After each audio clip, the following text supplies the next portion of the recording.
Hello, everybody. Having a thing as usual. Good morning, everybody. Let me get dressed here. Hello. I'm telling you, this YouTube thing is really getting to me.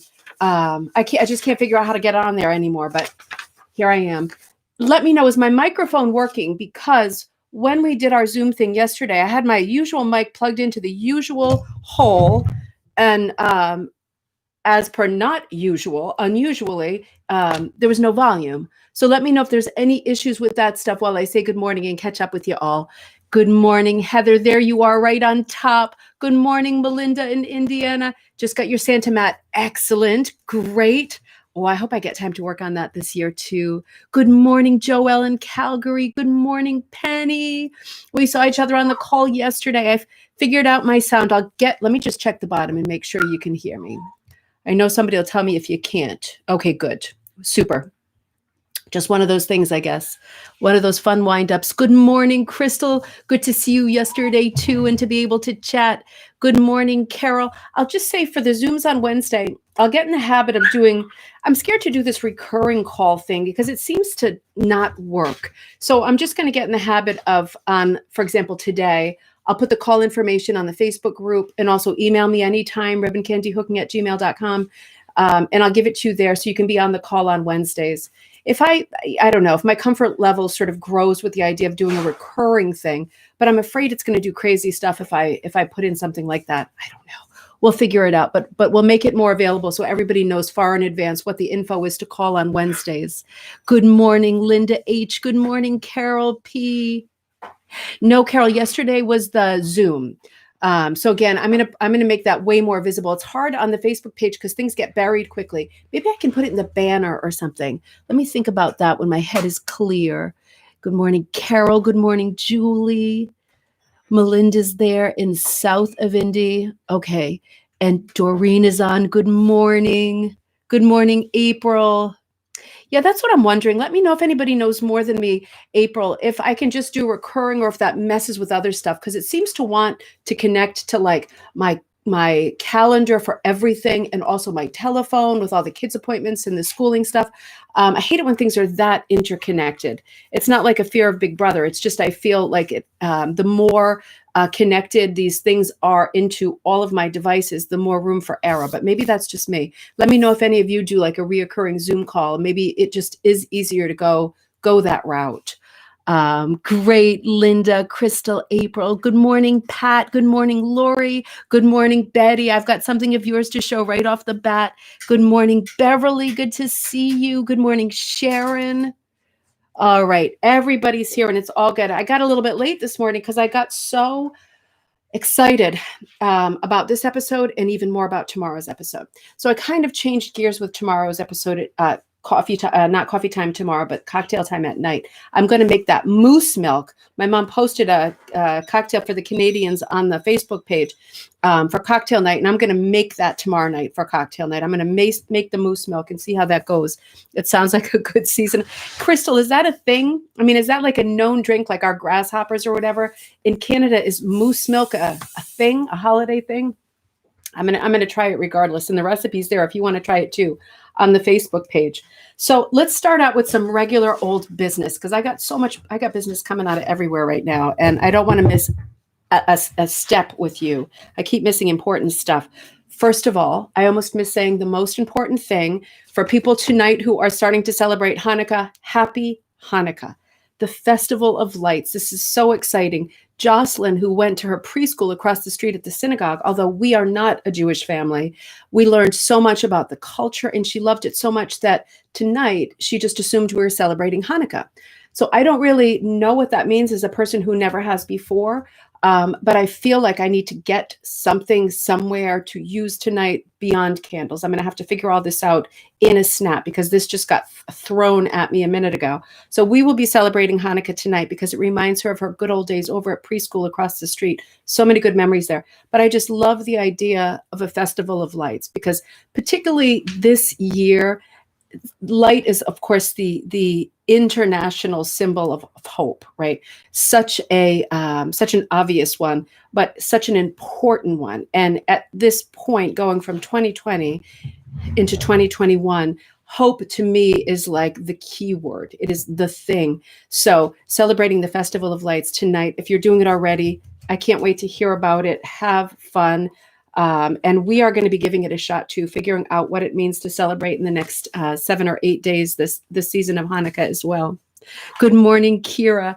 So Betty sent me a great email yesterday because if you remember, I showed you either yesterday or the day before, probably both, one of my new faves, the Y rug. I think it was yesterday. And remember, I found it in 2 embroidery type books as well. And I was really blown away by it because it was either a Russian symbol or an Asian symbol. Who cares? They're right on the edge of each other anyway. But I was showing this rug. And then I showed the black and white version. But then Betty sent me this. And she said, rightfully so, she had done this for celebration a while back. And she said, I think that this qualifies as a Y rug. And it certainly does. So this is the Y rug taken to the next level. Betty, this is so gorgeous. I hope y'all can see this well. The colors, the shading. It looks like a landscape. It almost reminds me of South America, like all the ruins, the Mayan ruins and all that. It has so much depth. It is so beautiful, but it is indeed a Y rug. It is one of these variations. Remember when you put the hexagon in, you get yet another variation? So interesting. It is beautiful, isn't it? I was blown away. And I remembered this from celebration too. I don't know how my mind didn't get there. I was holding it the wrong way, Betty. Don't mind me. I do have my glasses on, but I can't quite see still until my January appointment comes. Now you can see the Y a lot better, right? So 3, right? Isn't that gorgeous? Everybody loves it, Betty, as they should. It is a proper work of art. I absolutely love that. I hope that 2021 for me is the year where I can do this kind of work and just hook again, just do more hooking than other stuff. So thank you so much for sending that. That was stunning. I also want to let you know, true business, because we're on the 24-hour countdown here with this piece of business. McAdoo rugs. I've got some to show you. I mentioned yesterday during Zoom, I found a bunch on local Facebook yesterday. So my friend Jay went out to get them, and I'm keeping at least one of them. He runs auctions and stuff, so he'll probably sell some of the others. I don't need all of them, but because McAdoos are super rare, I want to show you all of them before they are gone. And I'll show you the one I'm keeping. But I want to let you know that on eBay right now, there is a McAdoo rug brought to my attention during the Zoom call yesterday. I've been snoozing, I guess. And this is what it looks like. It's the flower basket. It's quite pastel. I have a feeling it's a bit more vibrant than it looks. The printout is okay. The picture on eBay was you can see it's a bit dark on top. So I'm not sure it's being shown at its best. It's showing CM for Cynthia McAdoo, which can sometimes be confused for Claire Murray. So be careful when you're buying stuff. Claire Murray rugs are, of course, valuable and important, but they're not as valuable as McAdoo's. Value is a moving target, but if we're talking about financial value, the McAdoo rugs are very, very, very collectible. The Claire Murray rugs are very collectible, but the McAdoo's are very, very, very collectible. So this one is on right now. If you are interested, you are not too late. And let me tell you at this second where the auction is. The title of it, if you want to look at it on eBay, is Vintage Floral Basket McAdoo, MCADOO, Hooked Hook Rug, 3 feet, 2 feet, in Doreen Frost. And it is at, I don't know what in Doreen Frost means. Maybe somebody can help me out with that. It is at $103.50, which is an insane steal. It can't possibly go for that with only $15 and some change for shipping. There's been 4 bids and there is 1 day and 1 hour left. So you have got 25 minutes to make a decision about whether you need this McAdoo rug in your life. This is one I have to say, some of the McAdoos you see over and over. This is one I've seen in a picture, but I haven't seen for sale. So this is one that I would consider one of the ones that comes up less. If you're going to hold your breath and wait for that one to come up next time, you might expire. So if you love this rug, get on eBay, get on it, and check it out. So, okay. So you know what, while we're talking about McAdoo rugs, let me show you the few before I get back into the content of this show, because this is great content too. Let me show you the rugs that came out of that haul. Don't forget, if you are on Facebook, do not forget to check Facebook Marketplace. Put in hooked rug, put in hook rug, put in handmade rug, put in hand space made rug, do all kinds of combinations, check a big radius around yourself. It'll show you options for shipping too, but check locally because rugs like this will come up and be gone in 2 minutes. The only rug that we passed on yesterday was the loon rug, which I've shown you before from the Amy Oxford book. It's a loon with a small loon on its back and a bunch of lily pads around it. It was very pretty, but it had a few more snags than these rugs. So not a big deal. I wasn't dying for that particular rug, but if you are, I can send you the information. The guy is in Darien, Connecticut. There's a good chance that he'll ship, but it's a beautiful rug. It's just it needed a bit more pulling through and it needed a bit of restoration. Nothing high tech or difficult, but just a few snags. And like I said, it wasn't one that I was dying for. This is very faded. I'm going to kick my microphone over here before it topples. This is a fox, if you can see this. Is that upside down? That's upside down. So this is an oval rug. It is a bit faded, but the colors are beautiful. It's like celery, sage colors. It has kind of a pale camouflage background and a beautiful, very typical sort of iconic shaping, the really over-stylized shape of the fox with its nose tucked into its tail. Very McAdoo and beautiful border of colors. These are all, in case you're just tuning in and you're not used to hearing us talk about McAdoo rugs all the time, these are yarn rugs. So confusing enough, CM Cynthia McAdoo, CM Claire Murray, they're both companies that exclusively did yarn rugs. So that can become confusing. This is quite a big rug. It probably doesn't look it. I'm about 5'2", something like that. And it's quite big. Now this one is the one that I'm keeping, sorry. I've always wanted a McAdoo rug, and it's not usually something in my budget. So with these, I thought there's enough of them right now. Things have been good. I'm going to keep just pig.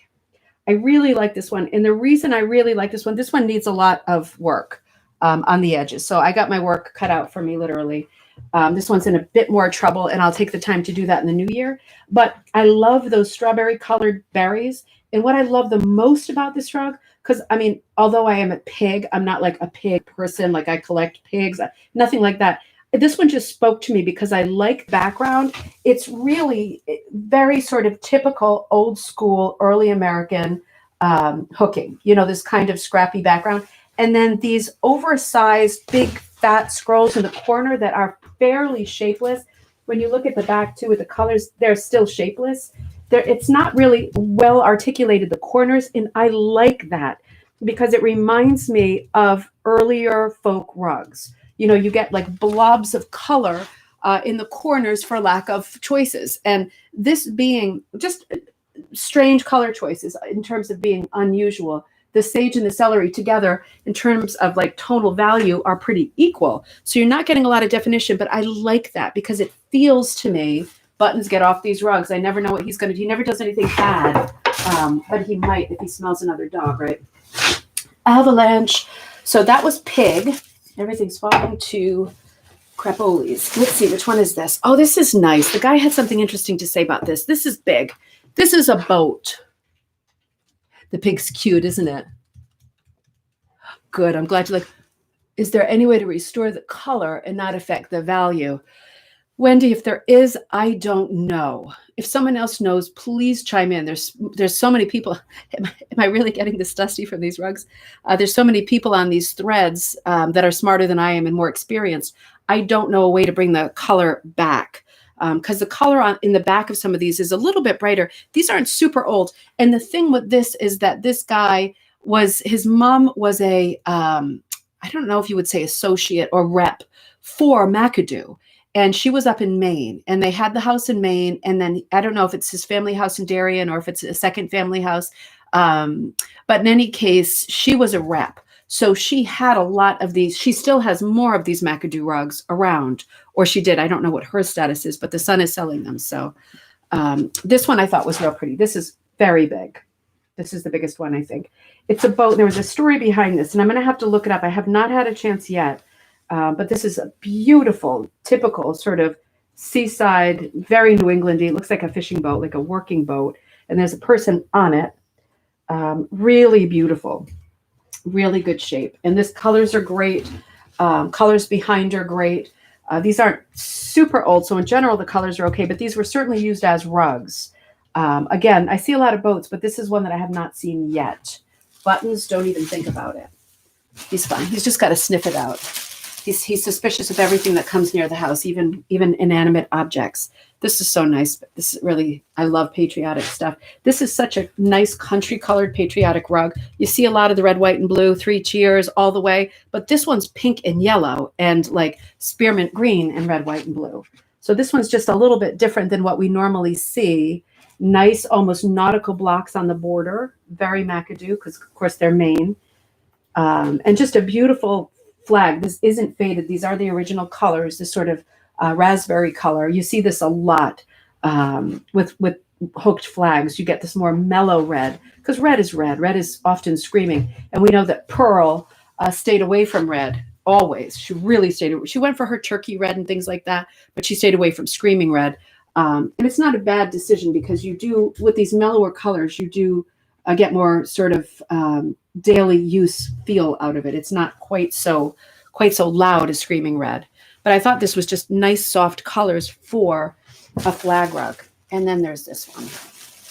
This is Noah's Ark. I'm going to do some of the pulling through on this because it has some little ends that are out. And for me, with the tools that I have, it's going to be no problem to pull this back through. I love this one too. This one's Noah's Ark. You can see it has a beautiful rainbow, really pretty rainbow. You can see the ends coming out. It's just the ends. There's no damage. I'm just going to pull them back through with my hook. But you got a monkey. You got 2 ducks in the pond and the ark. And it's just real colorful, I think, and pretty. But you see there's some of the tails came back out for some reason. Otherwise, it's in great shape. The colors are really bold. You can see the colors on the back are pretty much the same as the colors on the front. They're really bright.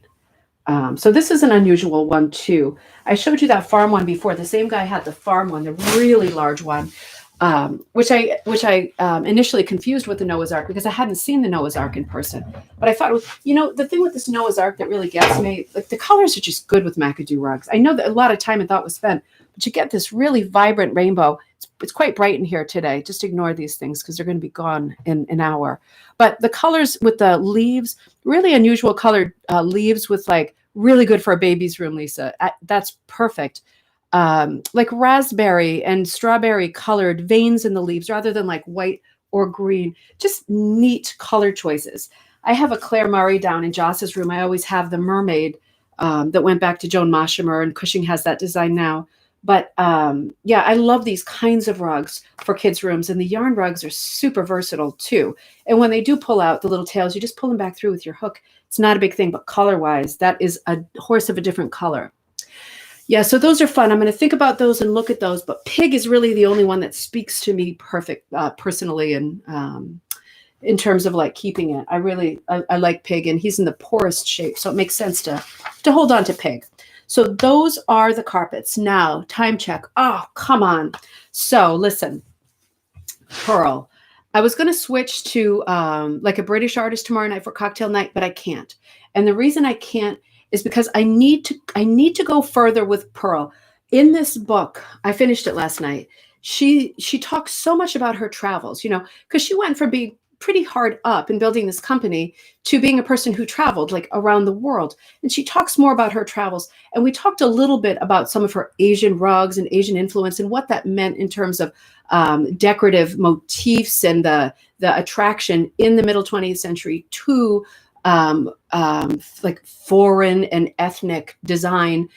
We talked a little bit about that, but this book goes so much further into new places that I want to keep it separate from what we're talking about today and what we ended with yesterday, because we were talking more traditionally about Pearl. So I'm just going to give you a fast forward to tomorrow so you know where my head is at. Tomorrow, since it's cocktail night and I'm going to have the moose milk, I'm thinking I'm going to do a little bit of research tonight. I really want to draw some parallels to the kinds of rugs that Pearl is designing at this point, because this is her prestige period, right? She's done her florals and her scrolls. We're going to talk about her Jacobean period, her crewel work period in a minute, for about 10 minutes that I have left. But she hit a point where she just wanted to do what she wanted to do. She was at that point in her career, and the travel and tying in all these Moroccan designs, sort of Islamic type designs, Persian designs. This is so different. And it's worth talking about. It's worth taking that little trip. It got me thinking about films, that reflect everything from the Grand Tour, the Victorian Grand Tour. If you think about a film like Room with a View, the places that those people would go, if they were, for example, taking a trip around the Mediterranean and then possibly connecting in Egypt to the Nile, right? Agatha Christie's Death on the Nile, like this whole mindset of travel. All of these places are interconnected by the Mediterranean, right? Most of the places, these ports. Here's another one. Doris Day, and who is it? Jimmy Stewart, the Alfred Hitchcock, The Man Who Knew Too Much, right? That's supposed to be Marrakesh, which is like North Africa. So when he goes to the market and those scenes at the beginning, all of these ports at that time selling number one thing, rugs, right? These wouldn't be hooked rugs at this point. And they wouldn't be hooked rugs really in the 20th century because they were looming stuff and they were hand making stuff, but not with a hook, not in those places anyway. So when we think about that and we put like a historical context on Pearl's book, you can see why she's interested in rugs from all of those areas, because they're all a boat trip away, right? And I was tying it in my head into things like films. So yeah, I was thinking about Death on the Nile, Room with a View. I was thinking about a 1970s movie, which came later. Probably nobody's seen it, and it's one of my top at least three. The Stephen Sondheim, and I think it was Anthony Perkins writing the movie. It was called The Last of Sheila. And it was another boat movie that went to exotic places, and it hit off in lots of places where there would be rug markets, and you would be seeing these designs, and it would be part of your experience. And that in terms of like collecting commodities, thinking of everything as a commodity, a rug is a great commodity. It's worth a lot. And you bring some of those back and put them in your house in the US. Not only are you advertising your wealth and your sort of travel prowess, but you have something that will always be worth money, right? It's a good investment too. So I want to take more of a trip tomorrow night and look at the rugs that are from different places that are still pearl rugs or pearl style rugs. Look at rugs that were done during the 20th century that were meant to reflect or borrow on other cultures, because this is just an interesting part of history, the way that we still take photos as part of our memory museum, as part of our personal collections. We take photos, we keep photos, we frame them, and we put them up. Teddy in, first grade, Jocelyn in kindergarten, whatever. But I mean, we collect things in different ways too. When I used to do bus trips, people would constantly want to take pictures at certain places, and it was a way of collecting, right? You were there, you were collecting that memory, and it becomes part of you, the same way as if you go to a market in Marrakesh and you buy a rug, it becomes part of you. And Pearl, in this book particularly, is borrowing from other cultures with this mentality. She's not just going through the motions anymore, drawing flowers. She's collecting. She's collecting from other cultures. And I think that's worth at least an entire episode at Cocktail Time with the Moose Milk. So let's do that tomorrow. But before we do that, let's just check. I want to just tidy up with the rest of this book and some of the other things that were interesting and important in this lore and lore. I know we've been looking at it for ages, but it's the gift that keeps on giving. It's the triple cherries every time you pull the handle. There were so many more things to say. And remember, I brought this up yesterday, this one that was sort of tied. This is one of Pearl's that ties into rose mailing. It's called Norwegian Flair. So rose mailing is basically the craft or the art, traditional art of painting flowers, usually on furniture, on chests, on hope chests, things like that. It's not necessarily Norwegian, it's Scandinavian. So it's a sort of those three countries, they all did rose mailing. It's just this particular rug is called Norwegian Flair. And I really loved it because it was so different. And remember, I said it reminded me of a Mali rug, and I didn't have it handy. This is it. So this is just another glimpse. It's not, if you see what I mean, it's not that dissimilar. Mali's got more of a modern spin, but Mali is always Mali. And Pearl's got a little bit more of a traditional spin on rose mailing. Just so you know, I linked at the bottom of this video, Amazon affiliate links that have to do with rose mailing, Jacobean design, crewel work, things like that. So know that they're there. If you need more information or you want to start designing your own rug with some rose mailing motifs, then look at those links and do that, because that's the easiest thing in the world, should you want to. Okay, Pat says, I grew up with Chinese hooked rugs in the style of Aubusson. My mother couldn't afford the real thing, and they were quite lovely until our puppy got hold of one end and ripped out a huge section. Isn't that the thing, right?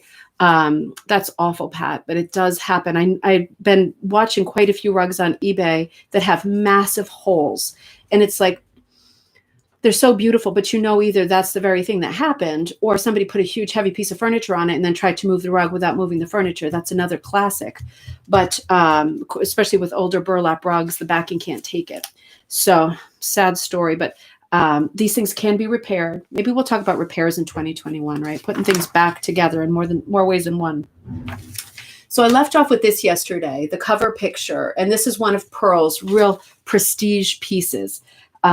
She calls it Queen Mary, number 699. And this is her sort of Jacobean, crewel work rug. She does a lot with crewel work. And I want to show you some others before I run out of time. Maybe I'll start off with the crewel tomorrow because my hands are shaking. Didn't even get to the 2 more mushroom rugs in here.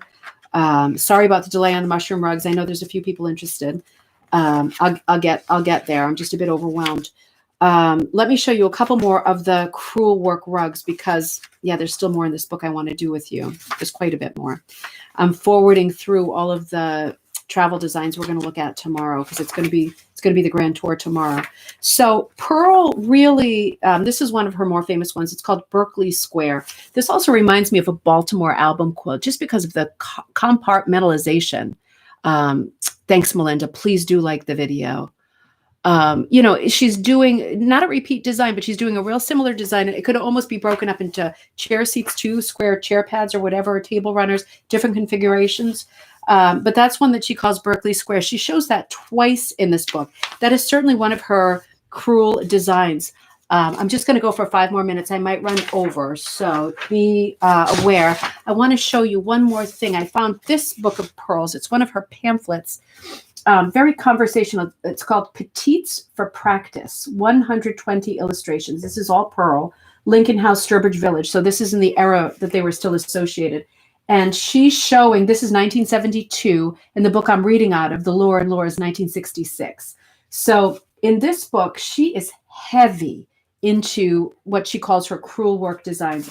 A lot of her purses and things that were popular at that time, especially in the gift shop, for people to buy and take away who were brand new, they are crewel designs, right? So we can look at this a little bit more another time, but when you go through her pages, almost every page has many crewel designs. So this is what she has to say in this book about crewel. I think this is interesting. She says, my eye is always seeking new ideas for designs. The adaptation of crewel designs to hooked rugs stirred my interest in about 1956. I'm a bit pixelated. Okay, so I'm just talking, so we'll just talk it through and maybe get buttons out of here. At the time, I found very little in market for reference. So in other words, in the 1950s, she was having a hard time finding references to crewel work. Designs of crewel embroidery at the Women's Institutional Union in Boston were custom work. So far, I could learn the only designs available in this area were blah, blah, blah, blah. I'm skipping that. She finds references to early American sort of wall hangings and bed covers, right? Bed rugs, bed covers, all of this sort of thing would be done in crewel design or with crewel embroidery. Crewel embroidery means uneven stitch. So you get sometimes called long stitch when you do your long stitches, and then there's smaller stitches. But doing different lengths of stitches sort of dictates the overall look of the piece in terms of its directional flow. You can get a lot of detail when you're doing very small stitches. So Pearl will say in this chapter that she learned so much about translating crewel designs into hooked rugs. She learned that using the very small cuts, like her number 4s that she loves, will make what looks or translates as a short stitch for crewel. So if she were to do a crewel design, as she did many, many, many, these are 2 of her handbags, she will use thicker cuts for what would be longer stitches and just give it a different look. She will make tree barks and stem textures very, very vertical and strong with longer stitches. And then for like the stamen of flowers or little small bits, she would make the smaller with strips to make it look more like the tiniest of the crewel stitches. But she talks in this chapter a lot about translating crewel embroidery to rug hooking. And it sounds maybe boring, but it is super, super interesting.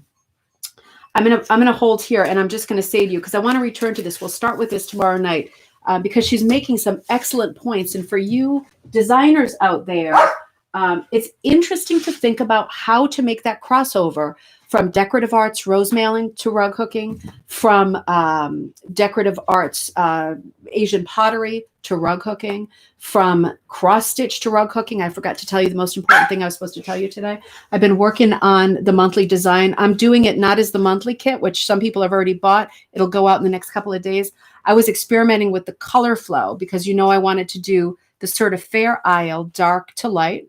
And I've got the colors here going from really dark to the blue to at the bottom, the pink and the smoky purple. And then I'm using the white to outline everything in the background. I think I'm going to fill the angel in like properly, but everything else is going to be like an outline. And it's maybe hard to see here because I didn't get very far this morning, but doing cross stitch letters, because you're working that on a grid and your rug hooking backing is also a grid. Doing cross stitch letters in rug hooking works great, particularly with yarn. So I'm able to get really, really clear. I'm going to do it better. This is a different height because I got my own font I'm trying to evolve here. But this is not part of the monthly kit, the words. This is the Bright and Beautiful pattern, which is a little trickier, a little bit more advanced. I am still thinking about doing the quillies in here.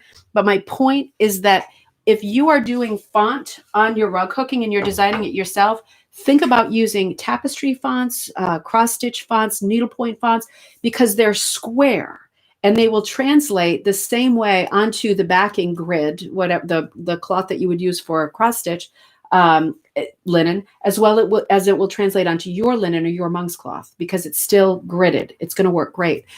So that's what I wanted to get at. Yeah. With cross-stitching, with crossing things over, we're talking about purl crossing over crewel embroidery. I'm talking about cross-stitch. They're not that different. They're all related, right? So be looking for that. That's available on the website now.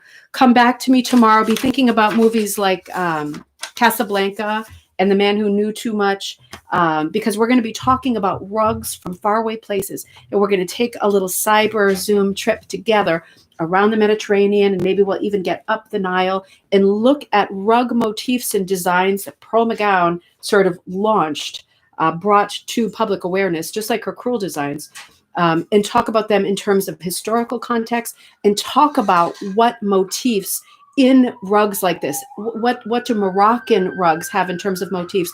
What do they mean when you look at one? What does this mean? What does that mean? Because you can translate this to the rug that's on your carpet that isn't hooked. And you can translate this into your future designs for 2021. Have a great day, everybody. It's going to be a great episode tomorrow. I will see you. Knitting grafts work as well. That's good, Pat. Thank you so much for adding that at the end. Knitting grafts. Excellent. Of course, you can transfer a knitting graft directly onto your backing and go for it. It's going to come out beautiful. And you know what the best part is? You don't have to knit. Sorry, that was naughty. I'll see you all tomorrow. Happy moose milk and bottoms up tomorrow at 7 p.m. Eastern Standard Time. Have a great day in the meantime.